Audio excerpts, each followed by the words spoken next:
Grande es este misterio de la piedad.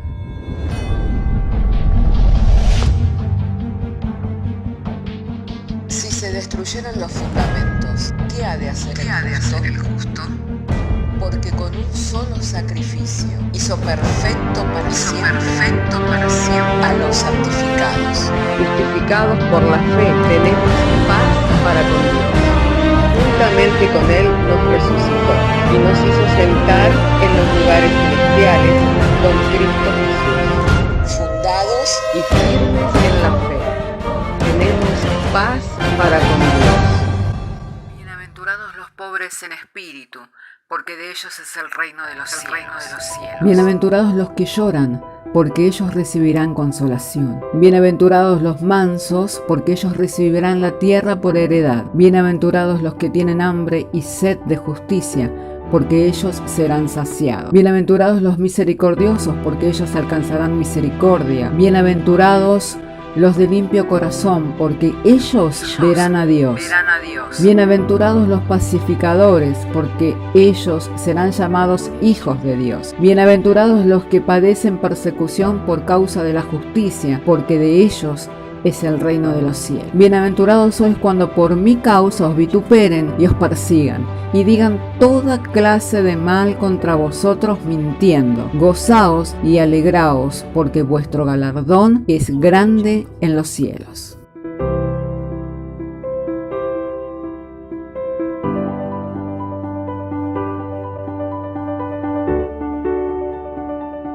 Vamos a ir a las Sagradas Escrituras para oír, para recibir la palabra de Dios. En este día vamos a estar abriendo en el libro del profeta Daniel.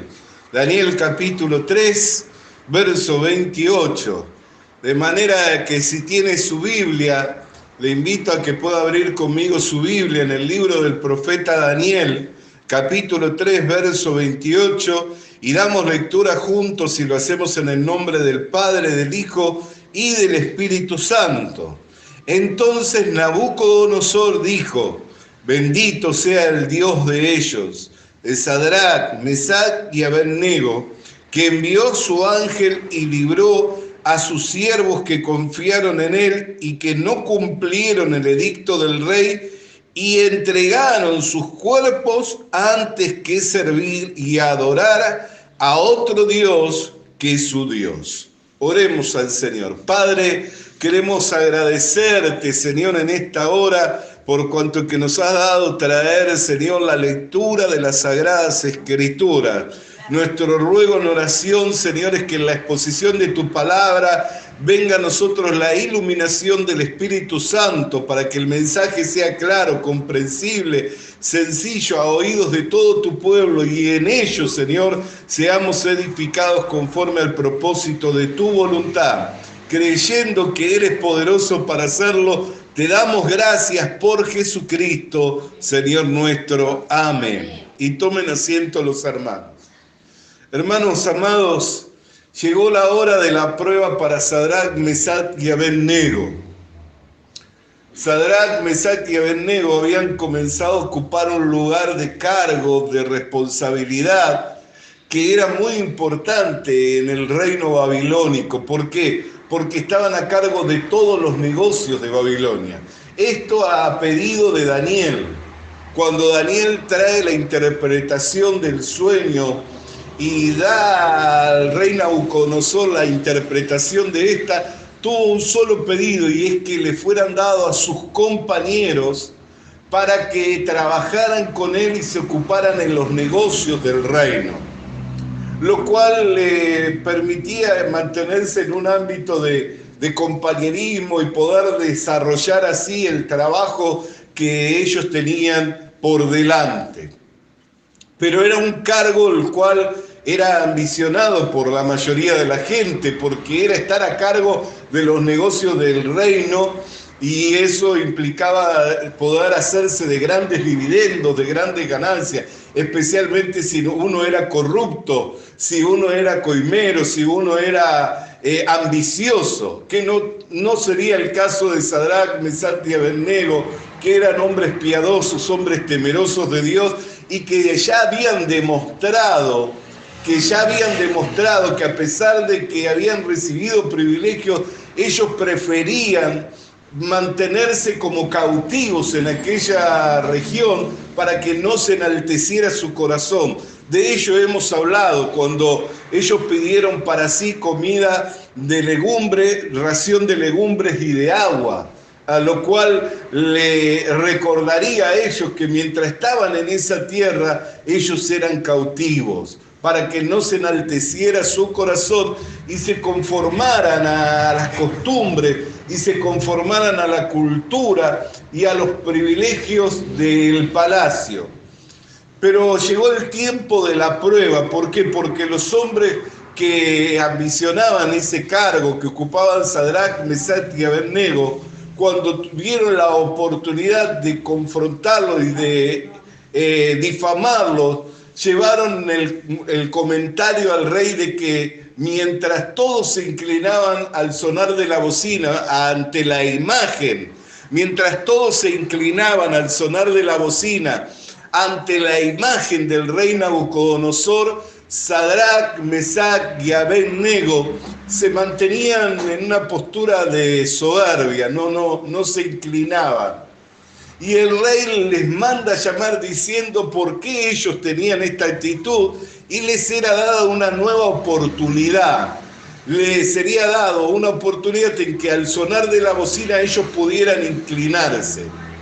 Pero Sadrach, Mesach y Abednego, que eran los compañeros de Daniel, dijeron: sepa, oh bien, oh rey, que no serviremos a tus dioses ni delante de esta estatua nos inclinaremos. Airado Nabucodonosor dijo: ¿qué Dios podrá librarlos de mi mano? Mandó a calentar el horno 7 veces. Y no solamente mandó a calentar el horno 7 veces, sino que los mismos que fueron a arrojarlos atados a estos varones, al acercarse para arrojarlos, murieron a causa de las flamas, a causa de las llamas. Pero para sorpresa del rey, no solamente al arrojarlos a las flamas no ardían en ellos, sino que lo único que logró quemarse fueron las ataduras con que habían sido arrojados atados. Y no solamente esa era la sorpresa, sino que habían sido arrojados 3 hombres, pero el rey podía mirar caminando dentro del horno, paseándose entre las llamas, a 4 hombres. Así que les mandó a llamar afuera, y esta es la declaración que dijo allí en el capítulo 3, en el verso 28. Entonces Nabucodonosor dijo: bendito sea el Dios de ellos, Sadrach, Mesach y Abednego, que envió a su ángel, que libró a sus siervos, que confiaron y que no cumplieron el edicto del rey, y entregaron sus cuerpos antes que servir y adorar a otro Dios que su Dios. Amén. Entregaron sus cuerpos, dice.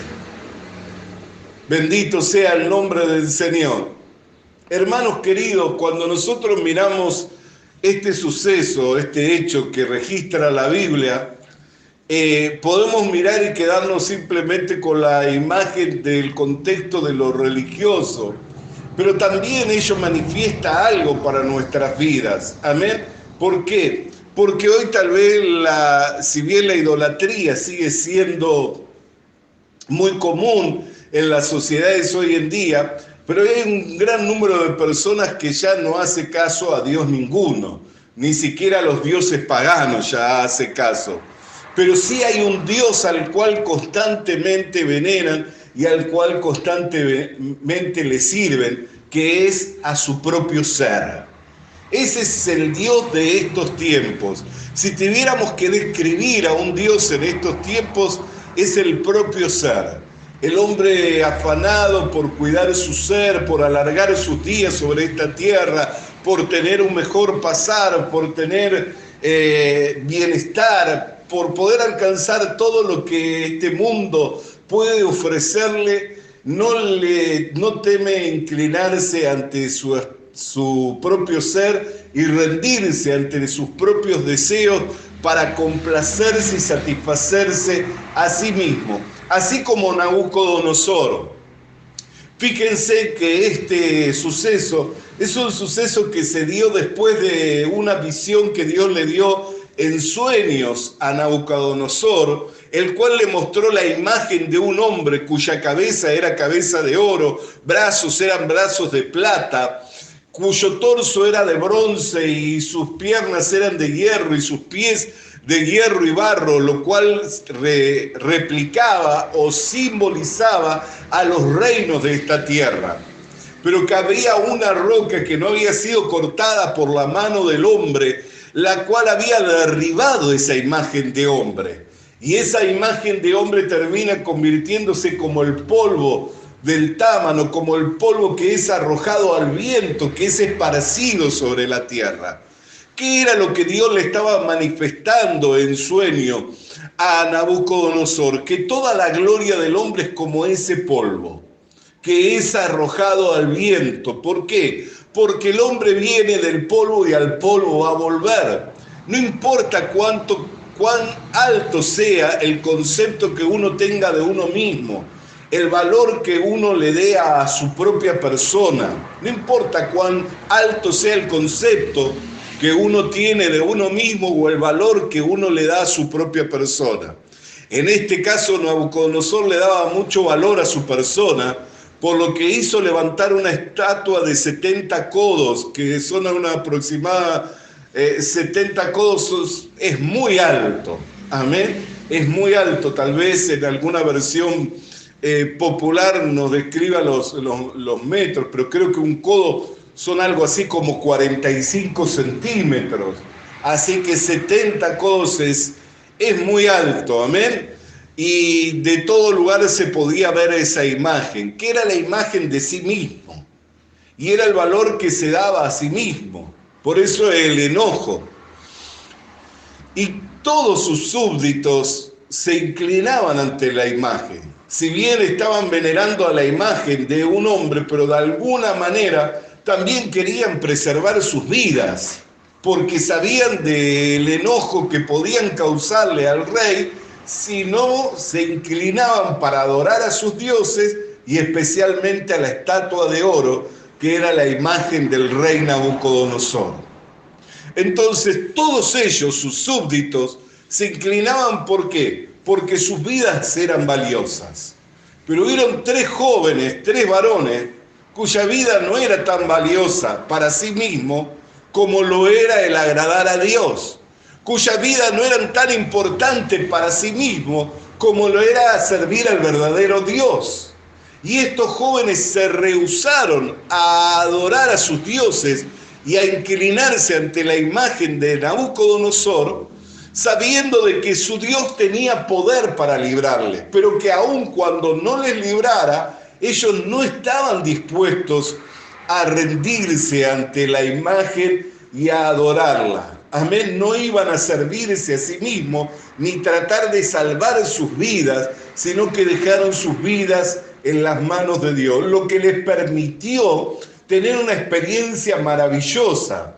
Amén. Seguramente en el momento en que se estaba calentando el horno, en el momento en que se les estaba amañando las manos y los pies, y esos hombres fornidos lo estaban tomando y alzando para arrojarlos, y cuando vieron que los mismos que lo alzaban para arrojarlos caían muertos, ellos en ese momento tal vez el temor habrá invadido sus corazones y la preocupación habrá venido a su mente, pero asimismo estuvieron dispuestos a rendirse, a entregarse, a no querer preservar sus vidas, a rendirse a la voluntad de Dios, a que Dios haga con ellos como bien le plazca, a que Dios hiciera con ellos como bien le pareciera. Y Dios glorificó su nombre. Y no solamente glorificó su nombre salvándoles, sino que el nuevo edicto que comenzaría a correr a partir de ese momento es que todo el que blasfemara contra el Dios de Sadrach, Mesach y Abednego, su casa sería convertida en un basural. Su casa terminaría siendo destruida, lo que implicaba la casa y los que habitaban dentro de la casa, convertida en un basural. Y ese edicto corrió por todo el reino de Babilonia. Y dice entonces que el rey engrandeció a Sadrach, Mesach y Abednego en la provincia de Babilonia. Hermanos, el tiempo de la prueba, el tiempo de las dificultades, siempre va a llegar a nuestras vidas. Pero no tenemos que mirar la prueba y la dificultad como algo que es difícil para nosotros y que tenemos que de alguna manera traer solución nosotros a la prueba o darle una solución nosotros a la dificultad, sino que lo tenemos que mirar a ese tiempo como un tiempo en el cual Dios quiere glorificar su nombre y darnos a tener experiencias superiores, experiencias mayores con Él. Amén. Ese es el tiempo, hermano, en el cual nosotros tenemos que entregar, así como entregó Sadrach, Mesach y Abednego su cuerpo. Los otros días escuchaba de un predicador que a causa de una afección en el oído, una infección, le había empezado a supurar. Y como no mejoraba, terminó acudiendo al médico. Pero entre tanto que iba al médico, cuando se encuentra en el consultorio, se encuentra con un hermano en la fe, el cual tenía la misma dificultad que él. Y él le pide a él como predicador, como siervo de Dios, que le orara para que fuera sano. Y le ora para que sea sano. Y sanó. La misma dificultad compartían los dos. Pero el que había recibido la oración de sanidad le manifestó una preocupación. Le dijo que si la infección llegaba al cerebro, eso traería una complicación muy severa, una infección muy severa, que podría ocasionar la muerte o la sordera permanente de la persona afectada. Así que cuando él escuchó esto, si bien oró con fe para que fuera sano ese hermano y ese hermano sanó, le quedaron las palabras resonando en su mente y comenzaron a cargar su corazón. ¿Qué pasaría si él no sanaba? ¿Qué pasaría si la infección llegaba al cerebro, como le había dicho ese hermano, y él moría? Y comenzó a estar preocupado y a cargar su corazón con ello, hasta que llegó un momento y dijo, esto yo no lo puedo resolver. No es un asunto que yo pueda resolver. No es un asunto en el cual yo pueda hacer algo para que pueda resolverlo. Es un asunto que lo tiene que resolver Dios. Así que si Dios quiere que muera, moriré. Y si Dios quiere que pierda el oído, lo perderé. Pero sea lo que Dios quiera. Entregó su cuerpo, entregó su vida, puso su vida y su cuerpo y su destino en las manos de Dios. Lo cierto es que luego él sanó, pero la experiencia que pudo tener es que la paz de Dios, en el momento que él entregó su cuerpo, que él entregó su vida, que se puso en las manos de Dios, comenzó a guardar su corazón y sus pensamientos con Cristo Jesús. Hay un momento que frente a los problemas y las dificultades, nosotros también tenemos que entregar nuestro cuerpo. A lo que acontezca, a lo que suceda, a aquello que pueda acontecernos. Amén. Confiando siempre en Dios, que Él es poderoso para salvarnos. Que Él es el único que puede resolver aquellos problemas que por nosotros mismos no podemos resolver. Sadrach, Mesach y Abednego dijeron, sepa, oh rey, que nuestro Dios tiene poder para salvarnos del horno. Pero si aún así no fuere, no nos inclinaremos ante tus dioses, ni les adoraremos, ni nos arrodillaremos frente a la imagen de tu estatua. Y Dios glorificó su nombre y engrandeció aún mucho más a estos varones. Hermano querido y hermana querida, la prueba siempre llega, las dificultades siempre vienen, pero aparejado con la prueba y con la dificultad también ha de venir la manifestación de la gloria de Dios, la manifestación del poder de Dios. Tenemos que confiar en las promesas que el Señor nos ha dado la cual Él ha dado diciendo, he aquí que estoy con vosotros todos los días de vuestra vida y hasta el fin. Tenemos que confiar que si Dios está con nosotros, no hay que ser en contra nuestra. Y que si Dios está con nosotros, no hay dificultad para Él tan grande que Él no pueda resolver, ¿cierto? ¿Hay dificultad para Dios que Él no pueda resolver? ¿Acaso Él no puede servir carne y comida en el desierto? ¿No puede abrir fuentes de aguas en la soledad? ¿Acaso Él no puede cerrar la boca de los leones? ¿No puede evitar que la llama arda en nosotros? ¿O que el agua termine anegándonos, hundiéndonos, ahogándonos? ¿No caminó Pedro sobre las aguas glorificando el nombre de Dios? Todas las cosas son posibles para Dios. No hay nada imposible para Dios. Todas las cosas son posibles para Dios. Y también todas las cosas le son posibles para los que confían en Dios. Y también todas las cosas le son posibles para los que confían en Dios. Por eso cuando nos encontramos ante la prueba, la cual llega, porque de ello también hablaron los apóstoles, diciéndonos, no os sorprendáis del fuego de la prueba como algo extraño que os haya de acontecer, sino que las mismas dificultades se van dando alrededor del mundo en todos vuestros hermanos. No nos sorprendamos del fuego de la prueba como algo extraño, pero cuando nos encontramos frente a la prueba, comprendamos que no es para que la resolvamos nosotros. No es para que hagamos algo nosotros, sino para que esperemos en el Señor.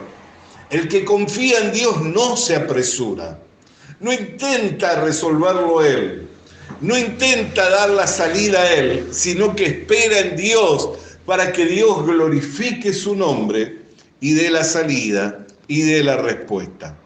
Siempre que el hombre intervino haciendo su voluntad, y queriendo colaborar con Dios, siempre esto trajo dificultad al hombre. Siempre esto trajo ruina al hombre. Un claro ejemplo de ello, por ejemplo, lo tenemos en la vida del patriarca Abraham. Cuando Dios dio la promesa a Abraham de que le sería dado un hijo y de ese hijo tendría una gran descendencia que si pudiera contar las estrellas del cielo, contaría su descendencia, y si pudiera contar la arena del mar, podría contar su descendencia, siendo tan grande el número de sus descendientes. Cuando Dios le dio la promesa a Abraham, al ver a Abraham que el tiempo pasaba y que la promesa no se cumplía en su vida, aceptó la propuesta de Sara, su mujer, que le ofreció a su criada para que concibiera de él un hijo, para que no fuera Abraham sin heredero. Pero ese heredero se convirtió luego en una dificultad tanto para Sara como para la descendencia, al punto tal que le tuvo que arrojar fuera y no tener cuidado de ello.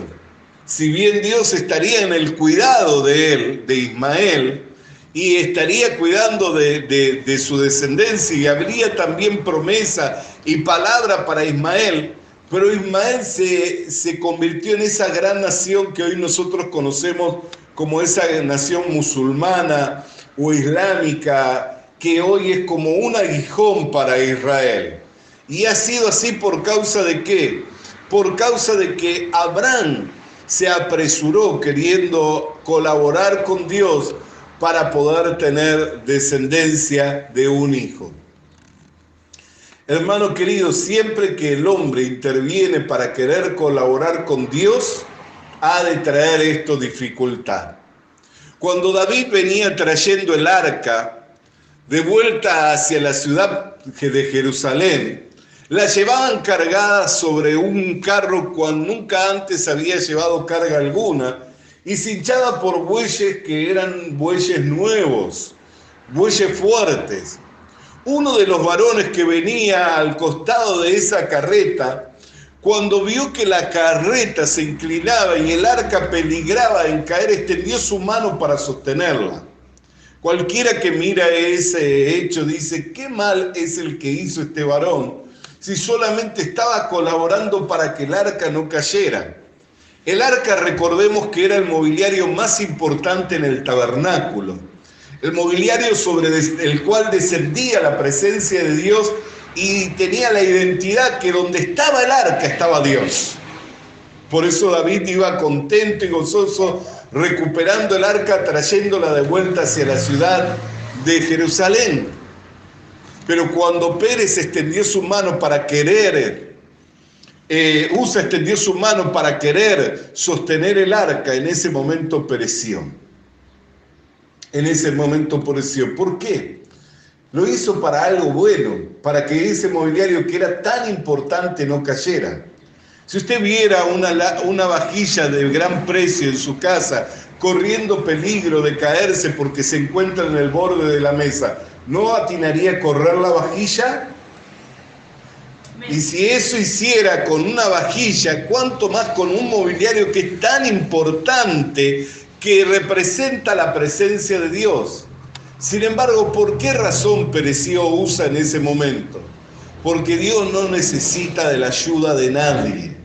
Dios no necesita de la ayuda del hombre. Dios no requiere la ayuda del hombre.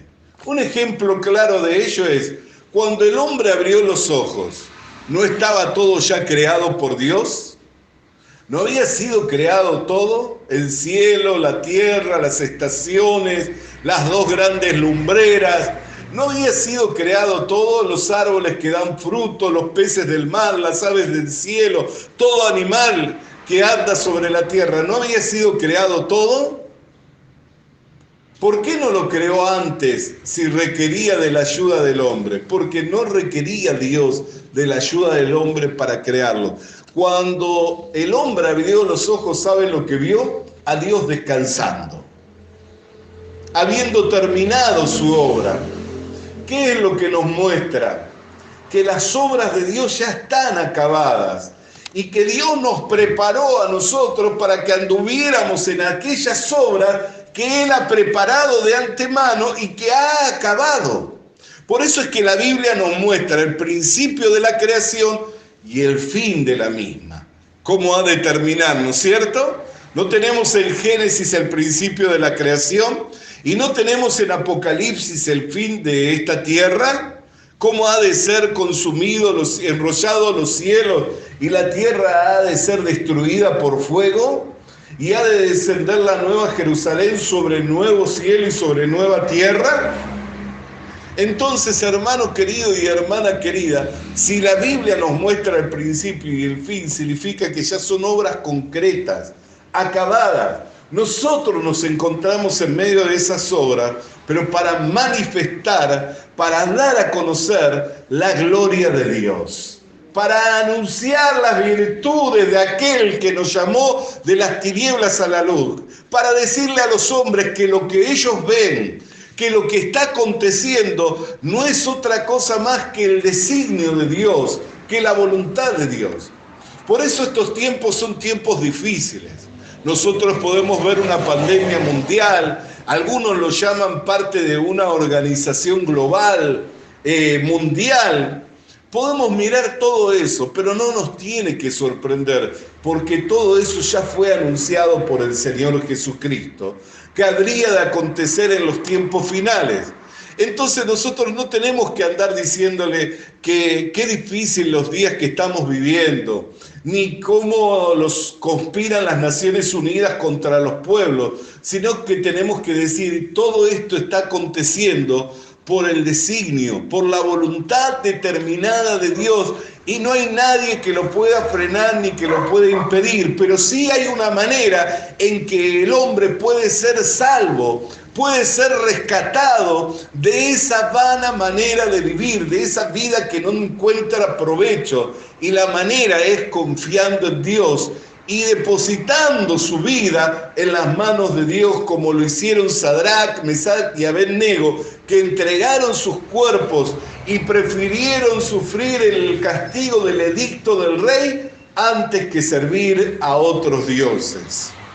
Todo el que quiera salvar su vida la perderá, pero todo aquel que por causa de mí y del Evangelio la pierda, ciertamente la hallará 100 veces más. El peor negocio es buscar servirse a sí mismo. El peor negocio es buscar salvarse uno mismo. El mejor negocio, la mejor inversión es confiar en Dios. Es depositar nuestras vidas en las manos de aquel que tiene poder para rescatarnos, para salvarnos.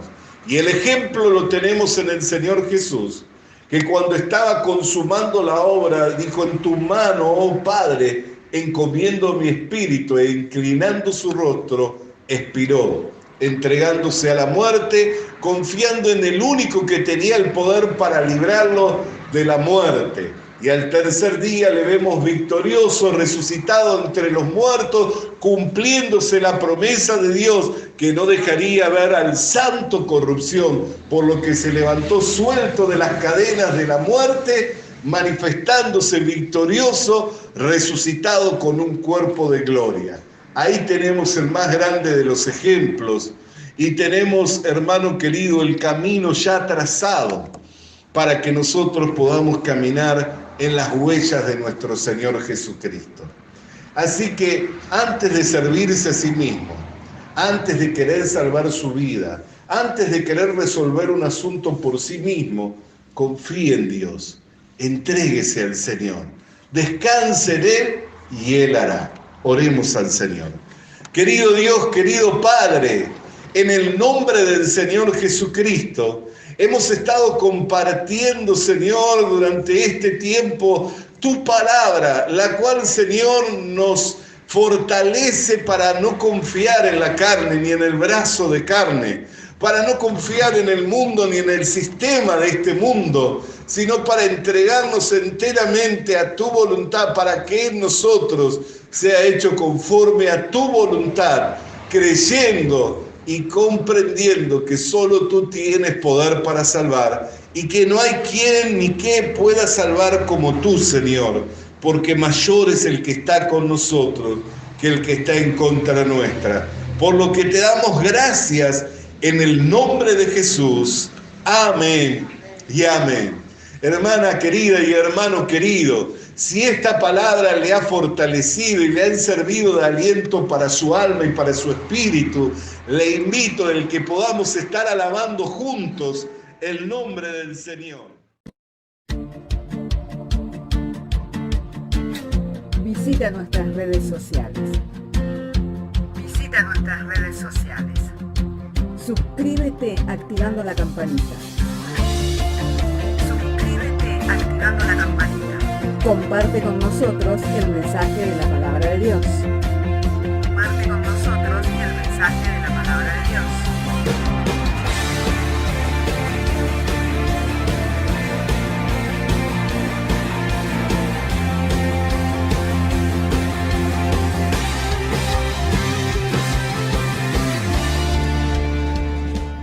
Le animamos a que consiga una Biblia, porque en ella encuentra la mente de Dios, el estado del hombre, el camino de salvación, la muerte de los pecadores y la felicidad de los creyentes.